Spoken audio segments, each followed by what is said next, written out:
Hola, muy buenas a todos y todas, bienvenidos, bienvenidas una vez más al canal. En esta ocasión cuento de nuevo con un invitado muy especial, que es Andrés Piqueras, diría amigo, una persona muy cercana con la que he tenido el placer de hablar en varias ocasiones y que espero seguir viendo recurrentemente porque cada encuentro con él, como veréis el de hoy, es muy enriquecedor, es una persona con una trayectoria fascinante, con un montón de publicaciones y todas ellas además merecen bastante la pena.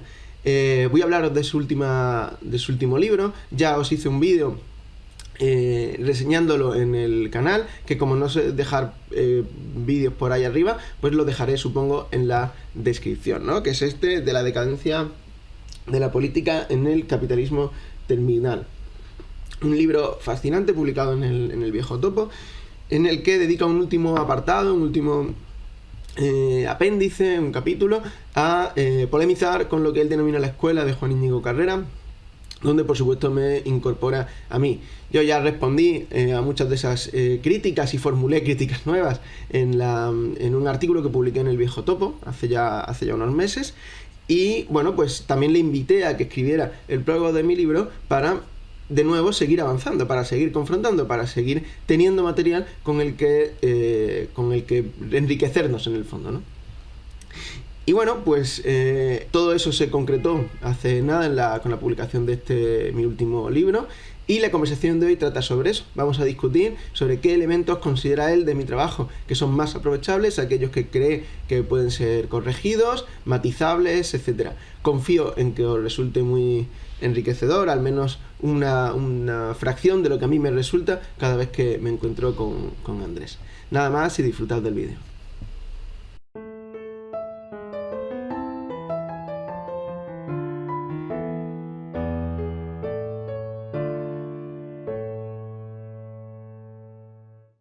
Bienvenido Andrés de nuevo al canal.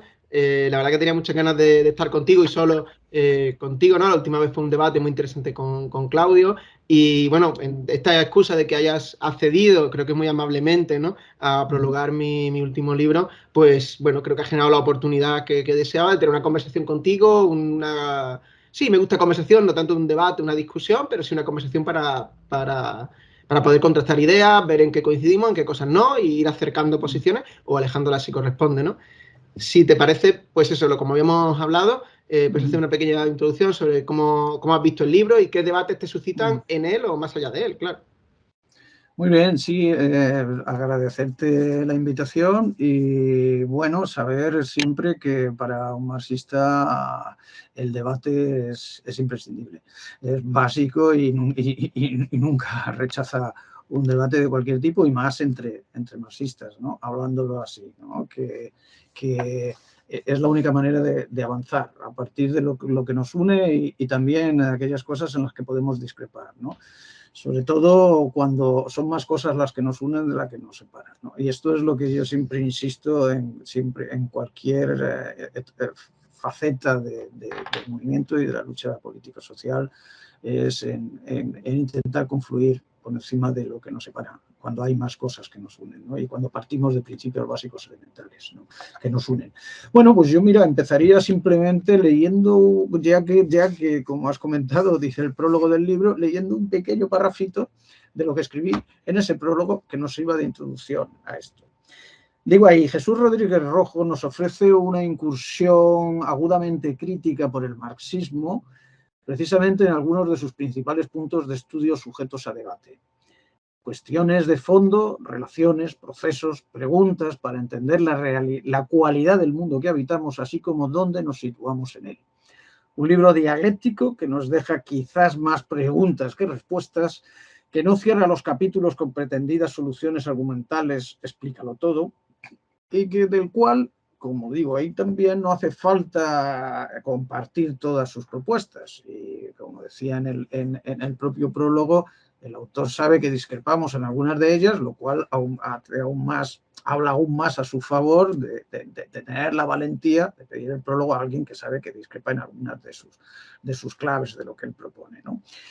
Bueno, además, otros temas que me parecen interesantes, aparte del de la clase, que es el título del libro, lo que le da sentido al libro, es como la condición del Estado, la de la ciudadanía, así como la cuestión de la democracia o el derecho, y la de la propia sociología, ¿no?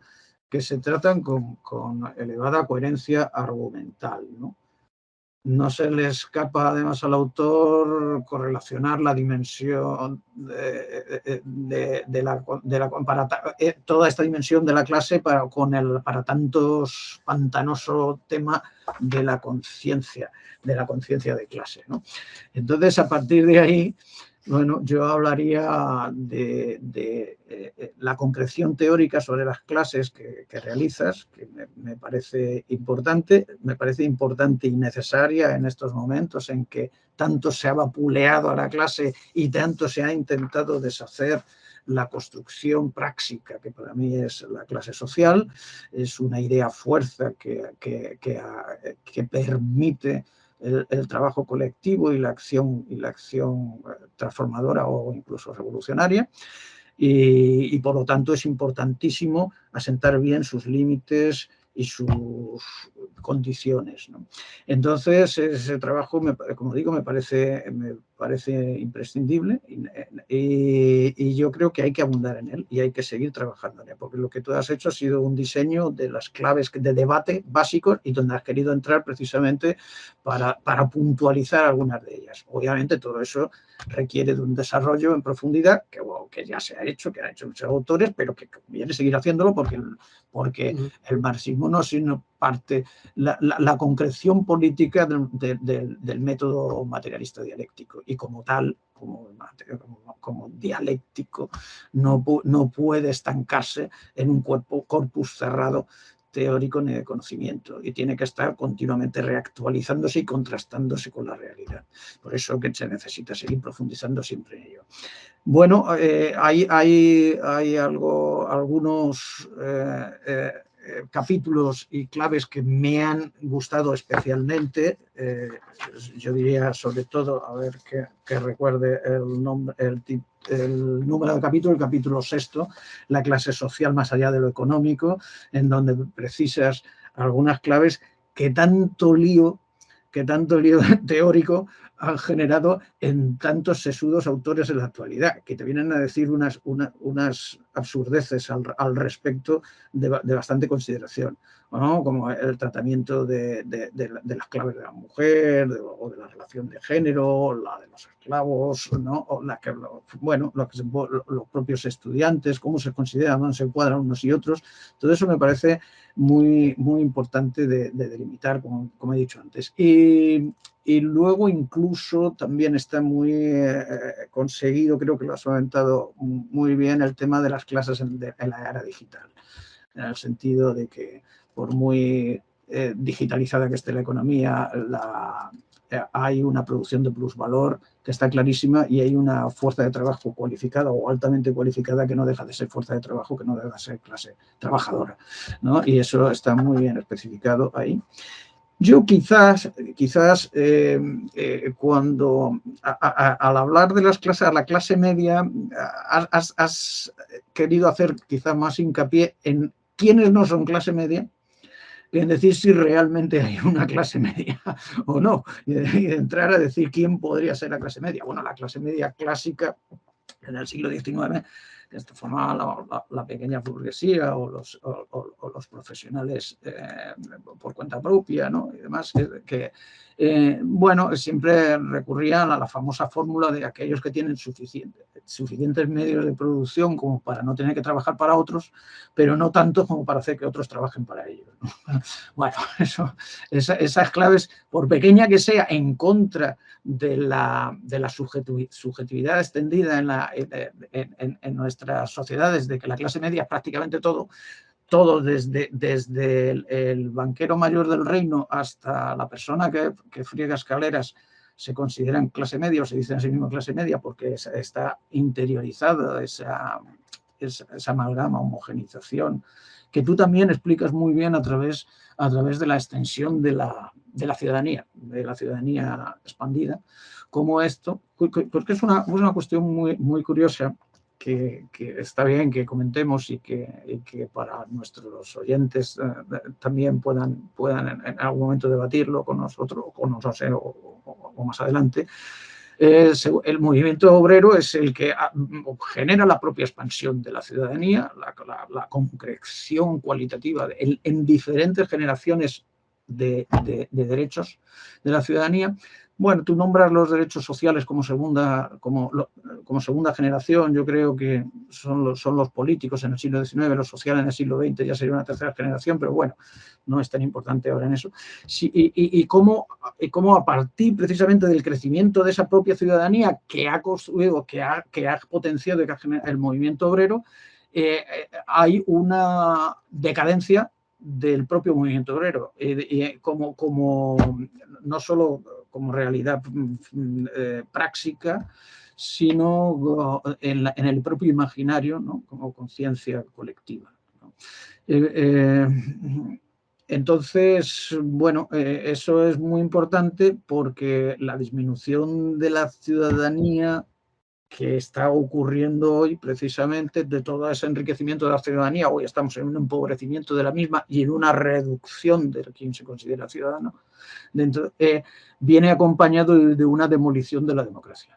Y esto es muy importante también, porque ahora estamos en un momento de demolición de la democracia, de destrucción de conquistas sociales, pero ahora sin ese movimiento obrero fuerte y sin esa conciencia colectiva, ese imagine que no entra ni siquiera en el imaginario colectivo todas estas claves de considerarse, ya no movimiento obrero, pero al menos clase trabajadora, no como obrero, clase trabajadora, porque bueno, la clase obrera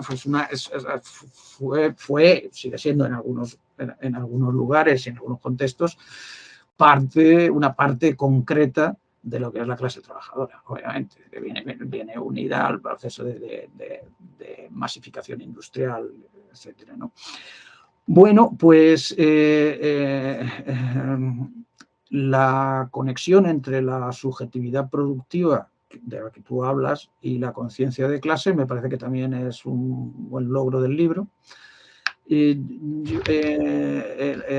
Las fracturas de las que he hablado antes, las distintas fracturas que he hablado antes, que muchos autores se empeñan, y sobre todo la moda post en la que estamos actualmente, se empeñan en separar de la relación de clase, o de las relaciones de clase, tú las recentras en su debido lugar, por su papel o su posición en el metabolismo social, en la reproducción ampliada del capital, digamos, ¿no?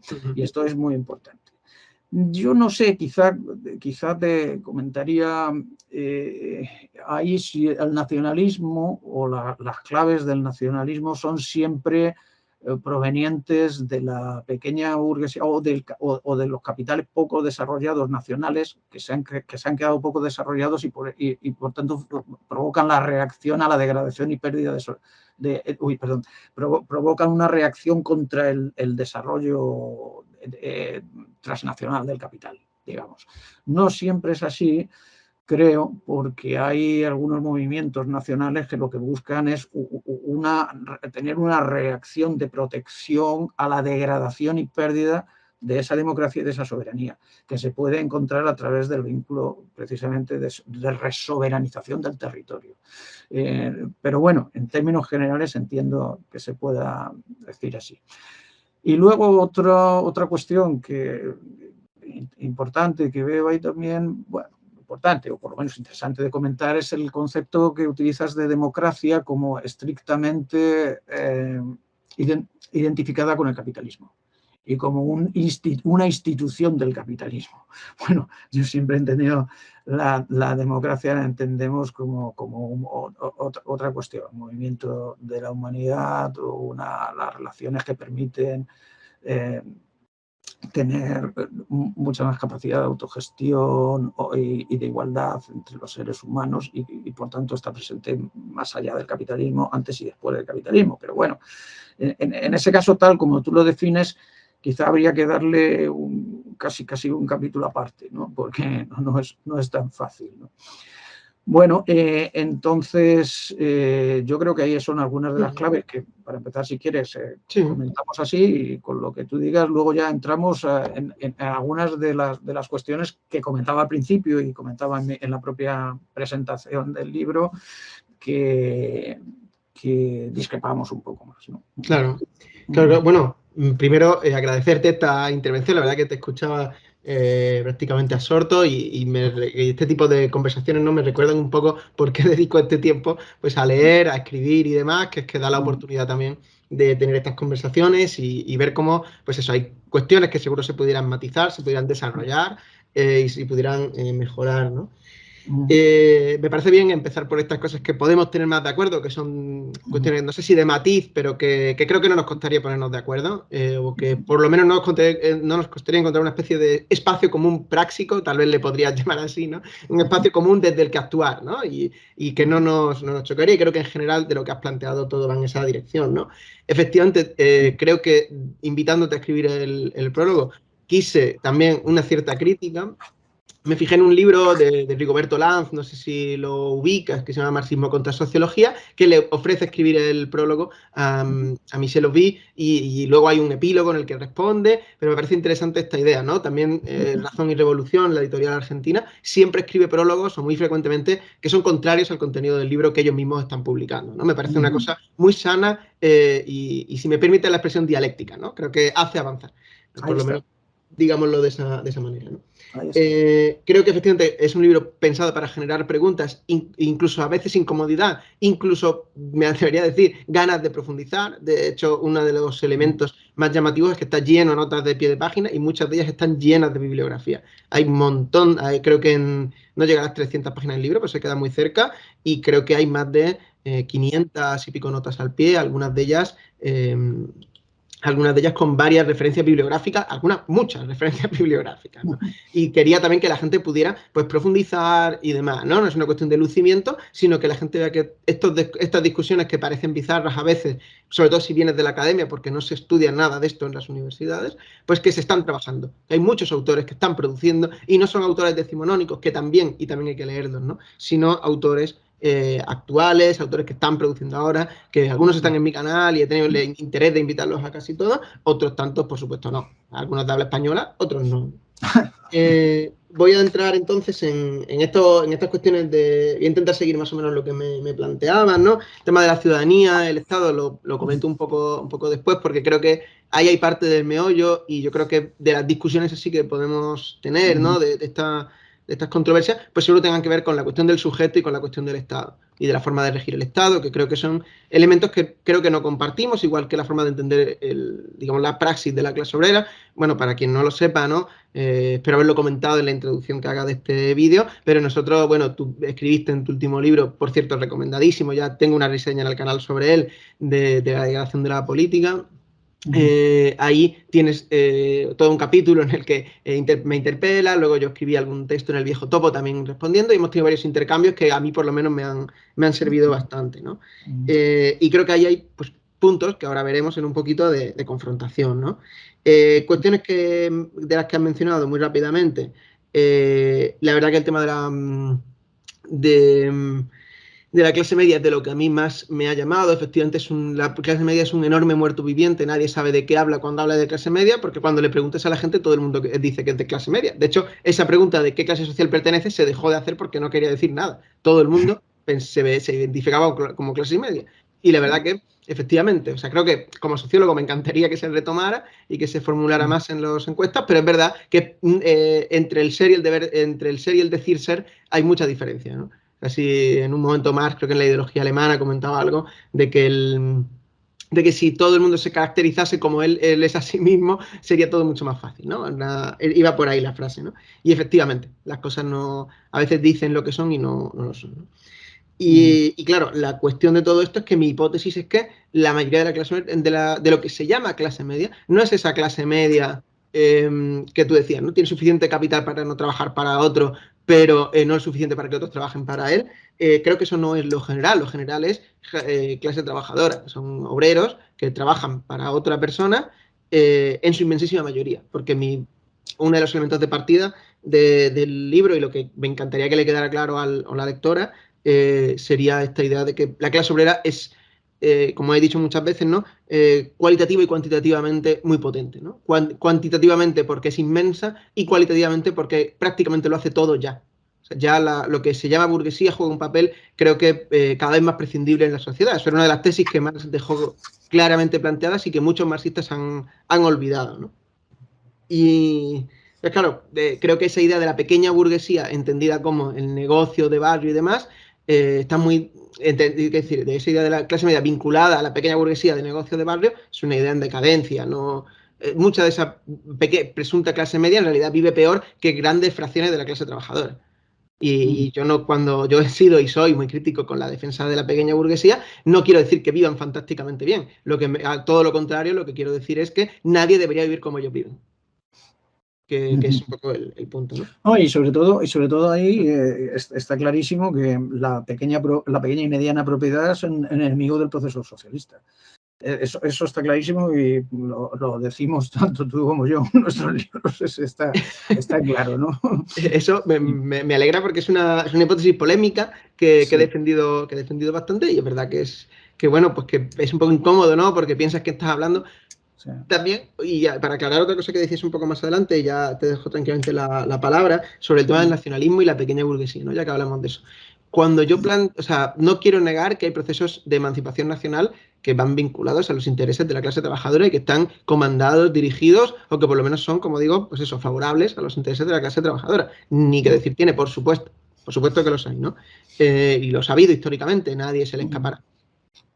Cosa distinta, que creo que ese tema, no sé si en el libro, me suena que en una nota al pie, no sé dónde lo planteo tan abiertamente, pero sí que lo que sí que sé claro que planteo es que esos procesos de la actual crítica al globalismo, lo que estamos viendo, ¿no? Por Vox en España, pero estoy seguro de que quienes nos vean desde Latinoamérica saben perfectamente a qué me estoy refiriendo, ¿no? O sea, ese nacional, ese catolicismo nacional, pero también ultraliberal, a veces, pero también proteccionista, ¿no? Que es cómo manejan esas dos cosas, esa crítica a los intereses globales y tal, a mí me parece que está muy vinculada a la posición de clase de la pequeña burguesía, ¿no? Esa pequeña burguesía que teme el desarrollo tecnológico, es una derecha negacionista, es una derecha que simultáneamente teme el mercado global, su gran enemigo es China, o sea, no paran de mencionar China, es una cosa muy característica, ¿no? Odian esa cuestión, ¿no? Y creo que esos intereses sí están muy vinculados a la pequeña burguesía, pero de nuevo aquí hay que matizar. Cuando aquí digo pequeña burguesía,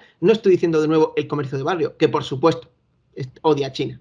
O sea, odia lo que representa el comercio internacional, ¿no? En gran medida.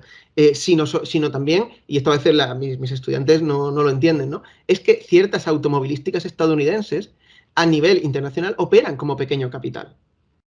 Porque a la hora de competir con otras empresas de ese tamaño, operan como el pequeño capital que necesita para estar en el mercado global de la ayuda del Estado, sea metiendo subvenciones, sea recortando derechos laborales o demás, sea poniendo aranceles para fomentar el mercado interior. Eso es lo que he tratado de transmitir con esa idea, ¿no? Dejo la cuestión de la democracia para ahora, para también dejarte ir intercambiando, que es lo mejor, ¿no? Sí, bueno, quizá ahí están algunas de las claves que las formularé como preguntas, básicamente, ¿no? Como resumen de tu libro, en lo que puede ser más problemático, más difícilmente que podamos coincidir en algunas bueno, básicamente tu línea básica, ¿no? De planteamiento, que yo, como tú bien dices, interpelo en un capítulo de mi último libro, fundamentalmente para discutir, pues, con lo que yo llamo, no sé si tú estás de acuerdo o no, la escuela de Íñigo Carrera, que viene de donde vienen esos planteamientos, ¿no? Más que nada para intentar, pues eso, tener un diálogo con vosotros al respecto, ¿no? Luego te diré en qué se resume todo eso, ¿no? Pero ahí habría que ver, por ejemplo, bueno, resumimos para los oyentes, ¿no? Básicamente, la propuesta que lanzáis vosotros es que el desarrollo de las fuerzas productivas, acompañado de un desarrollo de la conciencia, de la propia clase trabajadora, y la propia centralización del capital permite a la clase trabajadora ir asumiendo, como también has dicho ahora, cada vez más funciones, no solo de producción, pero también de administración, gestión, productiva y social en general, ¿no?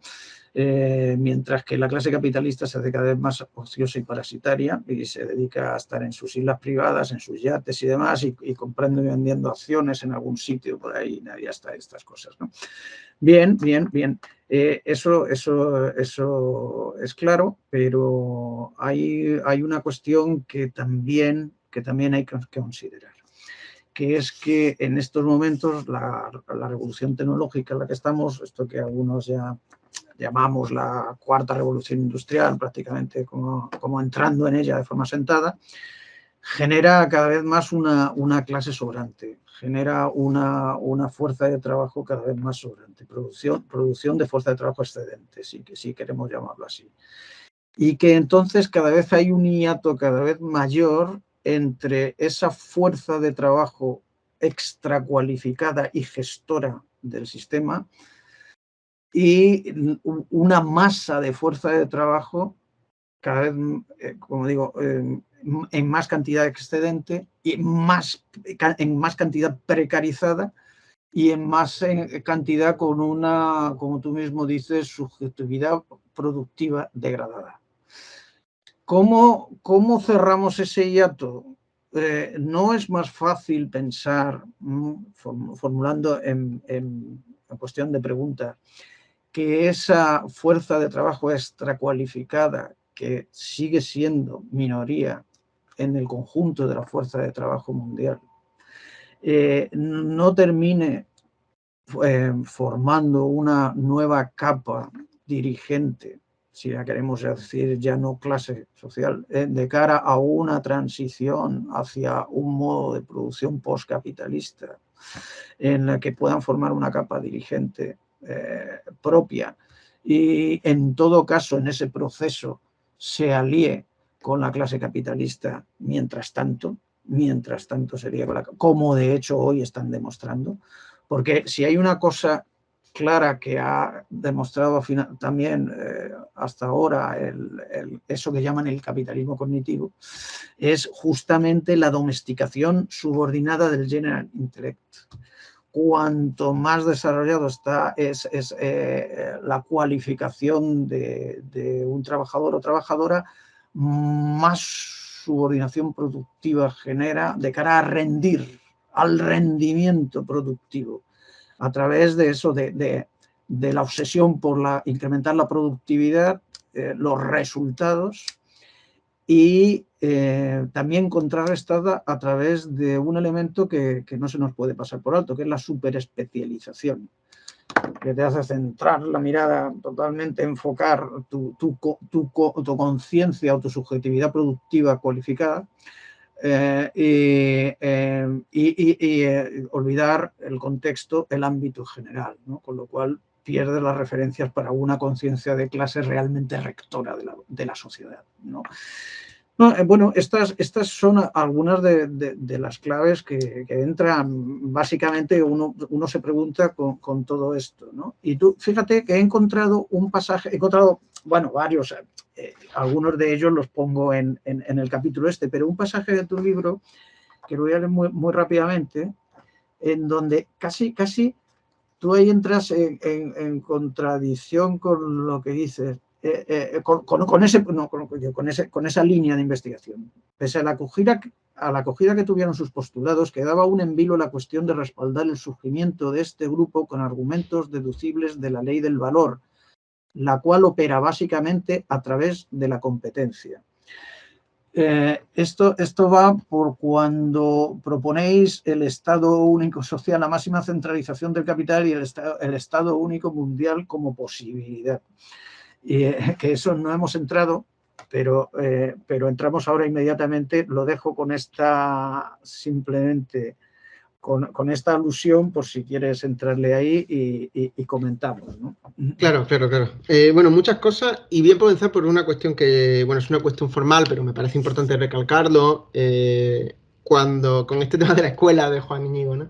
Yo tengo que decir, y permíteme la expresión, tal vez suene como un exceso de humildad, pero creo que, bueno, hay muchas cosas de mi planteamiento que pueden gustar y creo que gran parte de ellas se las debo a Juan Íñigo, y os aseguro que hay muchas otras que no, y me atrevería a decir incluso que hay muchas cosas que vienen de mí, por ejemplo, bueno, no de mí, de otras tradiciones, ¿no? Porque yo al final no soy más que un producto, como todos lo somos, ¿no? De un desarrollo social, ¿no? Y yo estoy muy influido por un marxismo de cuño republicano muy presente en España, que en Argentina apenas existe y que lógicamente allí no tiene elemento, ¿no? La conciliación de eso con el pensamiento que plantea Juan o con esa línea de desarrollo, pues bueno, a mí me da una síntesis que a otros compañeros seguro que no le dan, ¿no?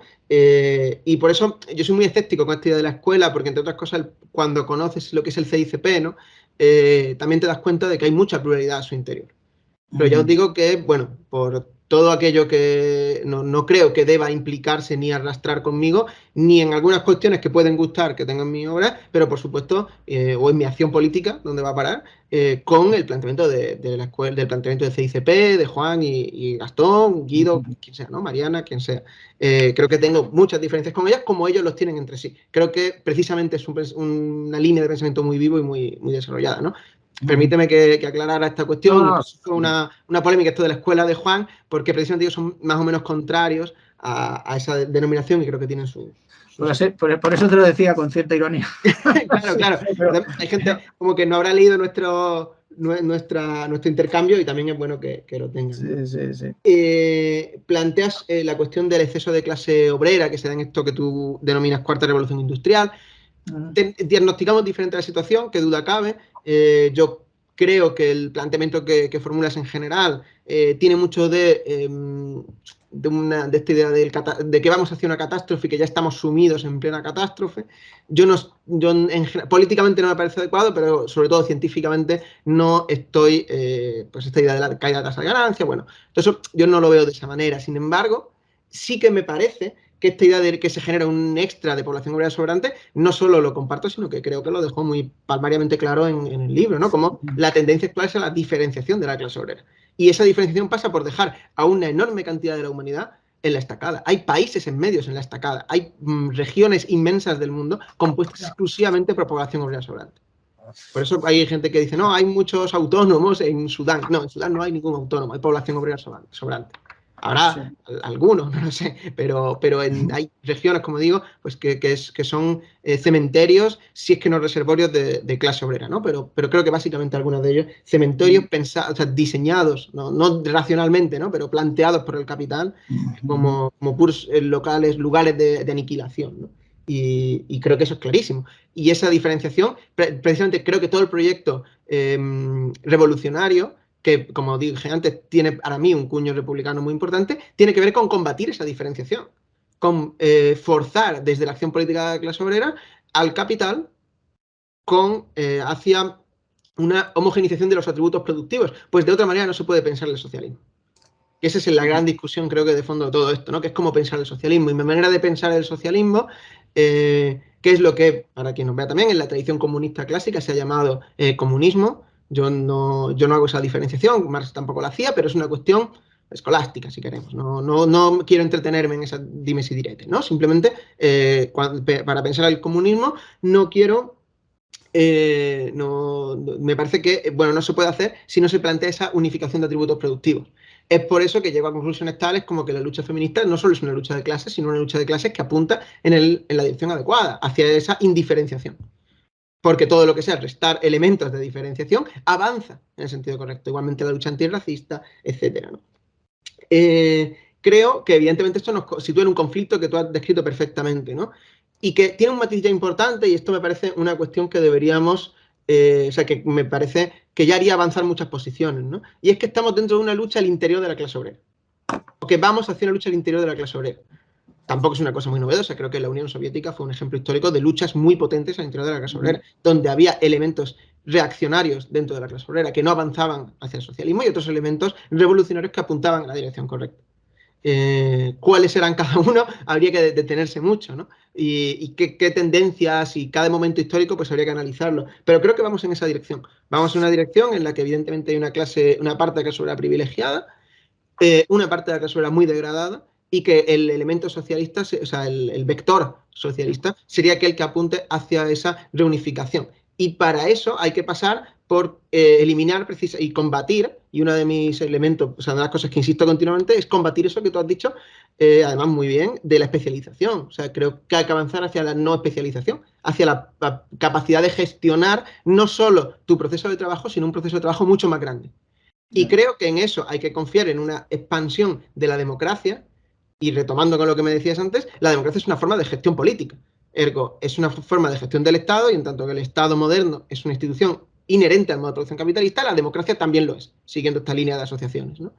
Luego podemos ver dónde se parte, ¿no? A lo mejor tú no lo ves de esta manera, pero para mí la democracia es el vector más revolucionario dentro del modo de producción capitalista, porque lo que es democratizar, lo que es expandir la ciudadanía, es precisamente situar al alcance de toda la población todo el conjunto de la producción social. O sea, es la planificación democrática. No es una. Y ahí es donde engarzo también con algunas posiciones que creo que me unen un poco a las posiciones de Maxi, de todo este cibercomunismo que tú también conoces perfectamente, que creo que hay elementos para avanzar en ese sentido. Por eso, lo que evidentemente planteo es, claro, estamos dentro de una lucha de clases, pero estamos dentro de una lucha de clases que hay que enfocar dentro, sobre todo dentro de la clase obrera. Todavía nos queda quitarnos la rémora de la burguesía, que es una cosa que se dice muy rápidamente y cualquiera que salga a la calle dirá, pero menudo chalao, ¿no? ¿Dónde está pasando eso? Bueno, pues eso es otro de los elementos que nos impelen.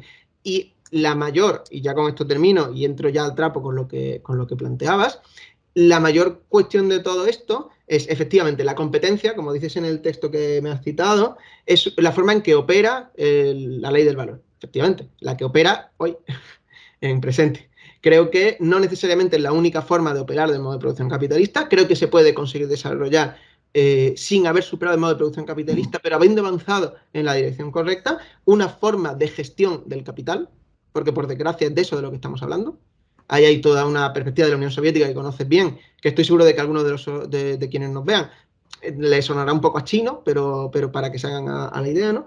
Que pasa por la centralización absoluta del capital. O sea, el capital tiene que estar totalmente centralizado. Por cierto, una hipótesis que también deja caer Marx en más de una ocasión. O sea, una centralización plena del capital. Y la única centralización plena del capital tiene que quedar en manos del Estado. O sea, de su forma política. O sea, sería un momento en el que la forma política del capital, que es el Estado, se ha hecho dueña del conjunto de la producción social y ha conseguido que todos los trabajadores puedan gestionar democráticamente, vía Estado, el conjunto de los medios de producción. Ese es para mí el objetivo de nuestro proyecto de revolución inmediato y lo que sería, a mi juicio, la culminación igualmente del proyecto republicano, que es la verdadera república, es la verdadera participación de toda la ciudadanía en todos los asuntos que ellos les impelen. Les compelen como ciudadanía, les apelan, ¿no? Necesitan. O sea, creo que hay que ir en esa lógica, ¿no? Avanzar hacia ahí. Vamos dando pasos hacia ahí. Y creo que todo aquello que nos dirige en aquel sentido es positivo. Y ahí hay que pelear por la democratización, porque en el fondo, y planteado de esta manera, democratizar y rebajar esa brecha de atributos productivos o de subjetividades productivas es la misma cosa. O sea, si yo quiero gestionar toda o sea, si yo quiero participar en la planificación de la economía, qué menos que saber de todo. Algo que puede parecer, pues eso, marciano, ¿no? Pero que ese es un proceso en el que estamos inmersos y en el que seguimos avanzando. Y creo que esa tiene que ser nuestra pretensión, ¿no? Democracia, sí, toda. Quiero toda la democracia, quiero poder participar de todo. Ese es el proyecto republicano. Mucho más que, por ejemplo, la renta básica, que rompe con eso, ¿no?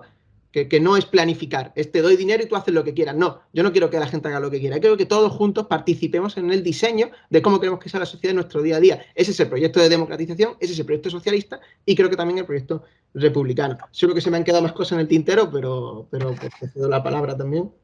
Bien, claro, es muy importante lo que dices del proceso republicano democrático porque eso trasciende al propio capitalismo, ¿no? Entonces la democracia es un proyecto humano de la humanidad de hace bastante más tiempo, ¿no? A veces tendemos a absolutizar el capitalismo como algo, como el todo dado inmutable, ¿no? Cuando es solamente un momento histórico muy concreto y esperemos que muy cortito de la humanidad, ¿no?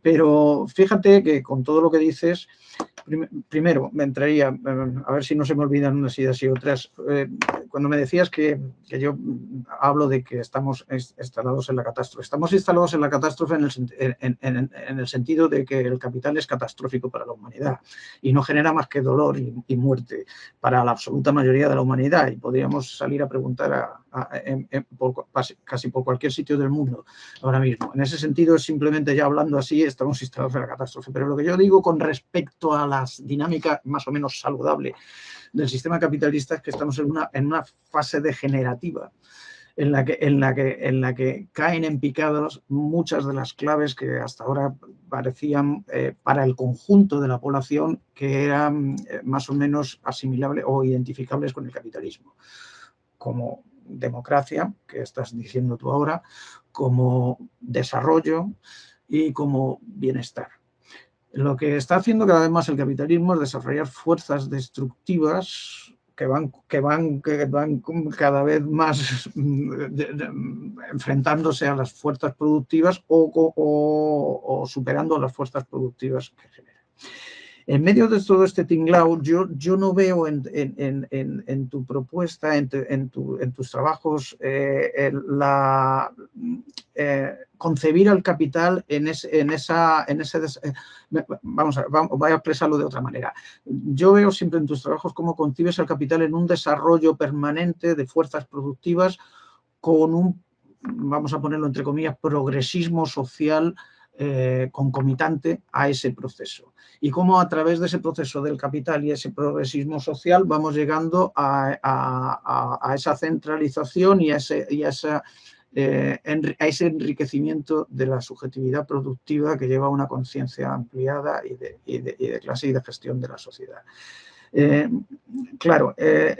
Cuando en realidad lo que está haciendo mayoritariamente el capitalismo a escala planetaria es el empobrecimiento, el embrutecimiento, si queremos, de la mayor parte de la fuerza de trabajo, muy difícilmente revertible dentro de los parámetros del capitalismo. Y que es lo que yo tampoco termino de ver, donde en todo este continuum se sitúa la revolución política, la ruptura con el capital. Porque si bien comparto contigo la clave de la centralización máxima del capital, todo lo máximo posible, del capital a través de su forma política, el Estado, por mucho que hoy el antiestatismo esté de moda también, incluso entre algunos que se dicen marxistas, por mucho entre eso, como si bien comparto eso contigo, no entiendo que esto sea un proyecto, un proceso, un continuum sin discontinuidades del capitalismo, que lleva a eso y a partir de ahí la clase la trabajadora asume la dirección, gestión y planificación de la sociedad y de la economía. No, ahí tiene que haber una ruptura. El capitalismo por sí mismo no lleva eso. Ahí tiene que haber una ruptura política clarísima en donde la fuerza de trabajo, la clase trabajadora, se pone al frente del Estado. Si tú no controlas los aparatos del resorte del Estado, definir el Estado es una cosa complejísima, pero es una cosa muy intrincada, pero bueno, todos al menos si lo decimos sabemos a qué nos estamos refiriendo con todo su conjunto de aparatos ideológicos de coacción, gestión, administración y control de la sociedad, ¿no? Entonces eso, y eso lo he hecho en falta en tu trabajo, como el propio CID, ¿cómo decirlo?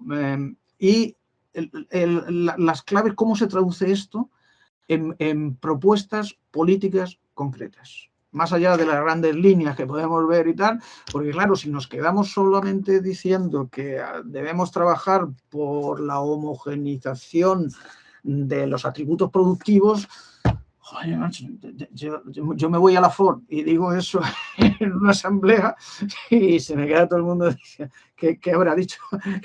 ¿Qué es lo que tenemos que hacer? ¿Para dónde vamos? Claro. Entonces hay que tener propuestas más claras de los pasos, cómo hacemos todo esto, porque esa homogeneización, como te decía antes, dado los procesos de brutalización, de barbarización social que está generando el capitalismo, de destrucción entera de sociedades, de pérdida de la condición democrática en los propios centros del sistema mundial capitalista, como lo estamos viendo en la Unión Europea, además, dentro de los esquemas de las claves del capitalismo, no vamos a poder lograr esa homogeneización ni ni muchos de estos procesos que tenemos ahí pendientes con la centralización del capital, ¿no? Porque esto puede dar paso a otra cosa, mucho más desagradable incluso que el capitalismo. Si no toma la clase trabajadora en sus manos esa dirección del proceso de centralización, ¿no? Vale, me callo para dejarte hablar porque ya hemos agotado casi. Claro. Pues vamos a terminar el tiempo. Si quieres luego, Tomás, te voy a dejar también otro pequeño turno por si me quieres comentar algo. Sí. Me parece razonable, porque como decías, además me parece muy bien que no lleguemos a ninguna síntesis, ¿no? Igual que decías antes como positivo del libro, me parece bien que dejemos más preguntas que respuestas. No estamos, claro. Tampoco nos vamos a poner de acuerdo en unos minutos de llamada, ¿no? Muy rápido. Simplemente para suscitar ideas y reflexiones y el propio debate, que por supuesto yo siempre, como marxistas, estamos siempre abiertos a ese debate. El que se niega a eso, para mí empieza a recelar para decirse marxista, ¿no? El que se niega al debate. Exacto. Yo creo que los marxistas debemos aceptar todos los debates posibles por escrito o de estas maneras, ¿no? Pero tampoco en Twitter, ¿no? A ver si dejas la discusión. Y haces muy bien, la verdad. Entro muy rápido en las cuestiones, ¿no? Hablas de la fase degenerativa, esto es uno de los elementos que efectivamente no estamos de acuerdo. Yo creo que evidentemente hay una fase degenerativa, pero tampoco es una cosa como muy... o sea, venimos en un planteamiento que se le ha venido a llamar, no me apasiona la palabra, pero esta fase neoliberal, yo creo que eso hay cierto consenso dentro de los planteamientos medio progresistas, ¿no? De que efectivamente estamos en un momento de retroceso. Entonces, retroceso del estado del bienestar, retroceso del movimiento obrero, individuación. Todos los Foucaultianos hablan de esto de esta conciencia neoliberal, etcétera, ¿no? O sea, es evidente que vamos ahí, ¿no? Ahora, que eso sea una fase, digamos, de caída sin posibilidad que otra ruptura, ¿no? En esos términos luxemburguianos, ¿no? De ir al socialismo o ir ya a una cosa, pues fatal, pues me parece que no hay evidencia suficiente. O sea, me pasa un poco como con la caída de tasa de ganancia, ¿no? Me parece que hay cierta evidencia que apunta hacia una caída, pero que esa caída sea secular y vayamos a ir cada vez a peor.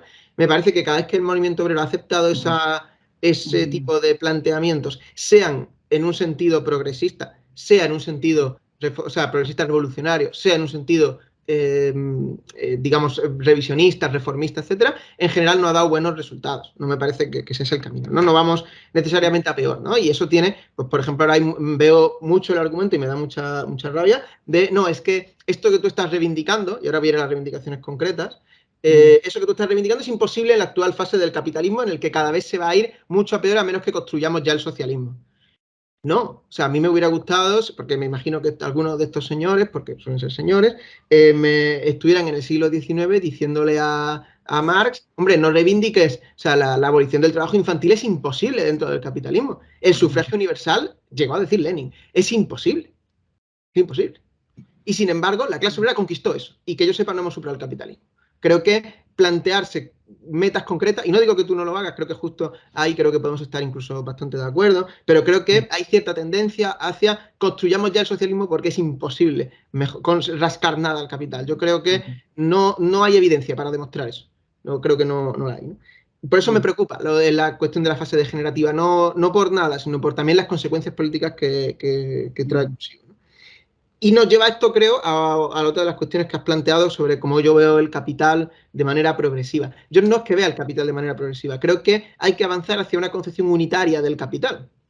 Hay en una de Juan, me refiero a él, no cita mucho una frase de Marx, que Marx critica a Proudhon, ¿no? Y le dice, Proudhon cae en esa dialéctica pequeño burguesa de por un lado y por el otro, ¿no? O sea, por un lado, el capital es malvado, ¿no? Porque hace cosas brutales, como nunca antes ha hecho ningún otro modo de producción en la humanidad, pero también hace cosas progresistas. Y lo que hay que hacer que es acabar con lo malvado y quedarnos con lo progresista.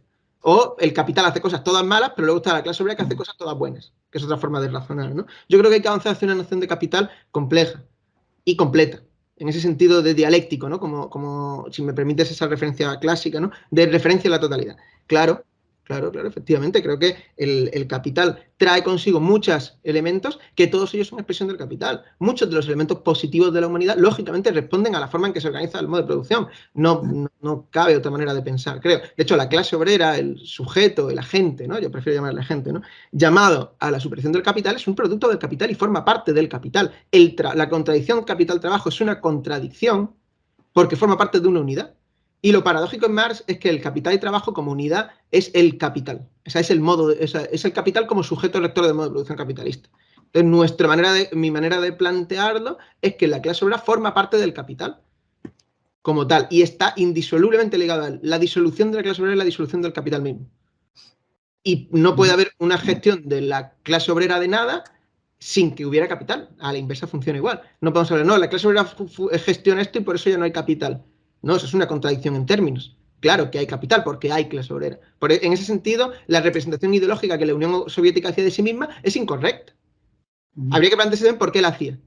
Y ahí Juan tiene una respuesta, yo la compro en gran medida, ¿no? La acepto, pero bueno, hay que planteárselo así, ¿no? Claro que la clase obrera forma parte del capital y claro que cuando la clase obrera gestiona los medios de producción, eso es un planteamiento, o sea, digamos que es un planteamiento en consonancia con lo que yo estoy diciendo, que cuando la clase obrera gestiona el capital es una forma más de operación del modo de producción capitalista como lo fue la Unión Soviética. Y con esto no estoy diciendo nada malo ni bueno de la Unión Soviética, estoy tratando de analizar lo que fue. Si nos parece progresivo en la historia del capital, que a mí sí, yo reivindico la historia de la Unión Soviética y reivindico, por supuesto, los procesos revolucionarios cubanos, etcétera, por supuesto, en el pasado y en la actualidad, no tengo ningún género de duda para quien lo dude.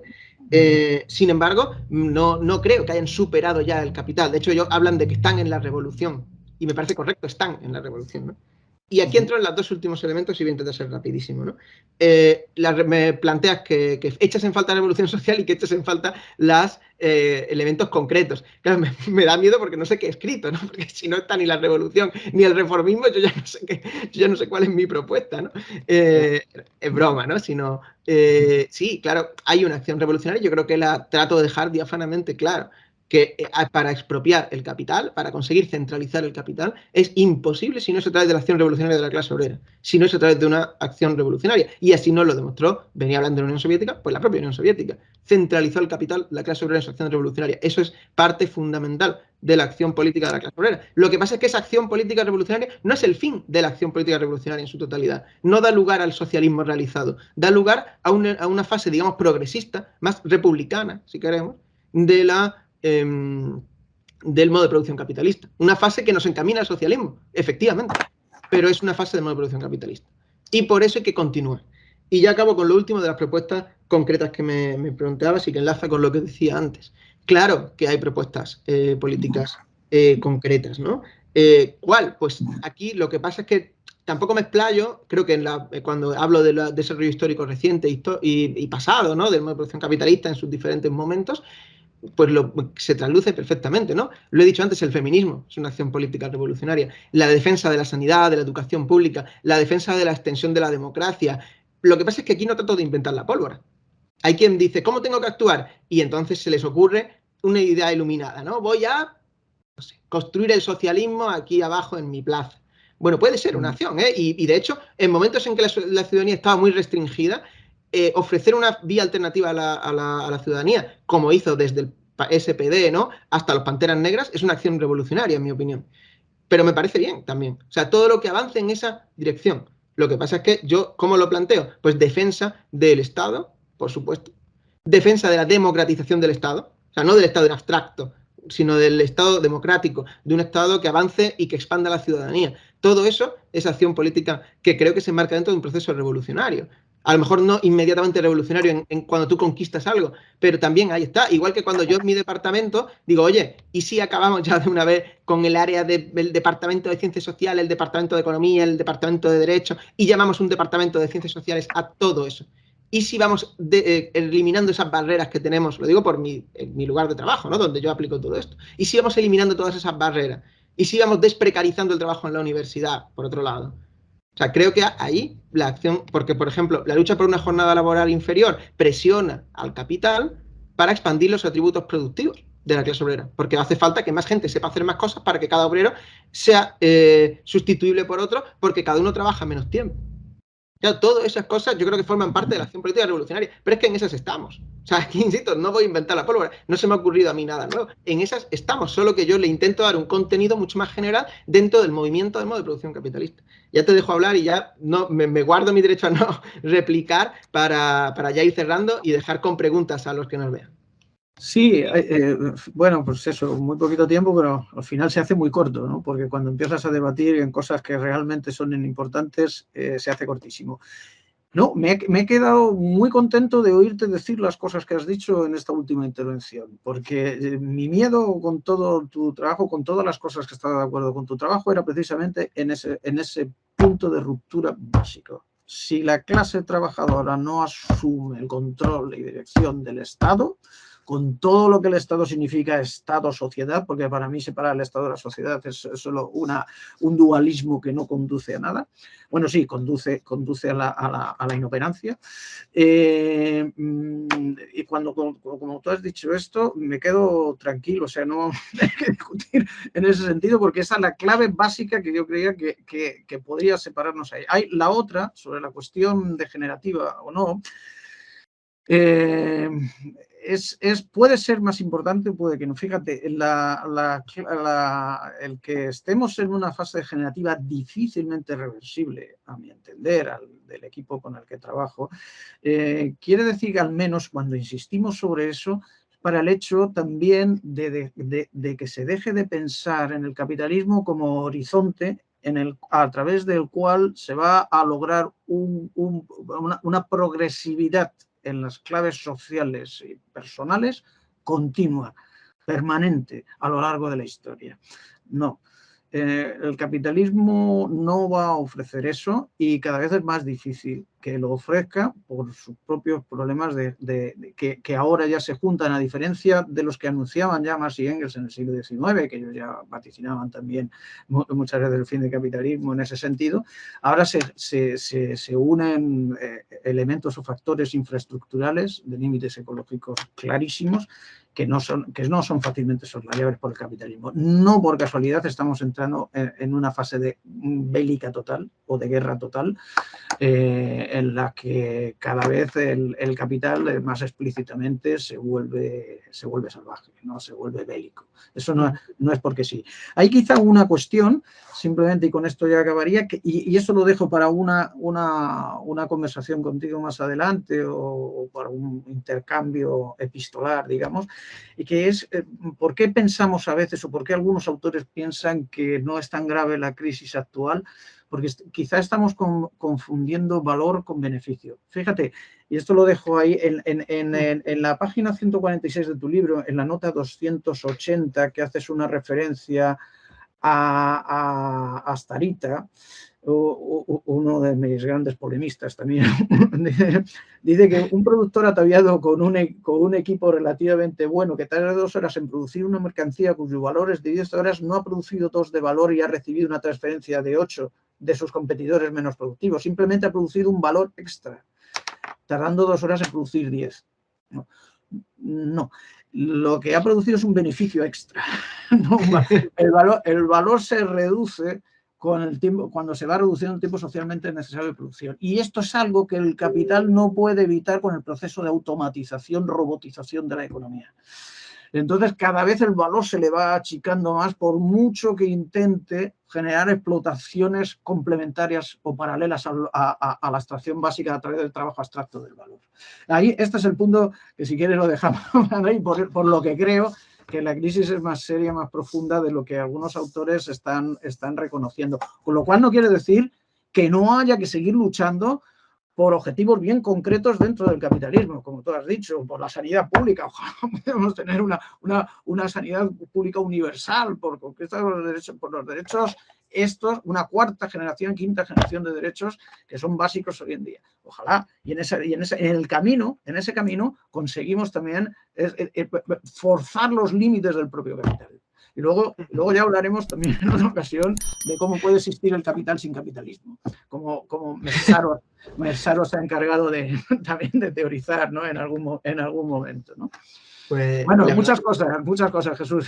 Sí, nos lo guardamos. Ojalá el próximo encuentro sea allí en Valencia, organicemos una buena presentación y hablamos de estas cosas también en directo con su cerveza de antes y su cerveza después y su café de antes, que es cuando se discuten estas cosas bien de verdad, en persona. Pues lo podemos hablar, esta presentación lo podemos hablar y espero que a nuestros oyentes les haya servido de motivación y estímulo para leer tu libro y debatir también entre ellos, ¿no? Perfecto, Andrés. Pues nada, un placer tenerte por aquí. Seguimos hablando. Un abrazo Chao. a todos. Hasta pronto. Hasta pronto.